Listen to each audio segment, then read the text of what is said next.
అవి నేను బీటెక్ చదువుతున్న రోజులు. వైజాగ్లో మా ఇంటి పక్కన ఒక ఫ్యామిలీ వచ్చింది. వాళ్ళ అమ్మాయి పేరే Varsha. She is the most beautiful person. అప్పటికి నువ్వు నాకు పరిచయం కాలేదు కదే. ఇప్పుడు you are the most beautiful person. The only beautiful lady. Continue. రోజు తన ఇంటి బయట వచ్చినప్పుడల్లా చూస్తూ ఉండేవాడిని.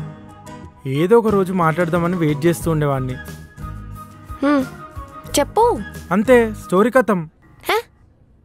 ఏదో ఒక రోజు అనుకున్నా. కొన్ని మనసులోనే వాళ్ళ ఇల్లు ఖాళీ చేసి వెళ్ళిపోయారు. తర్వాత ఒక్కసారైనా మాట్లాడాలనుకున్నా, కానీ ఫైనల్గా ఈరోజు కుదిరింది.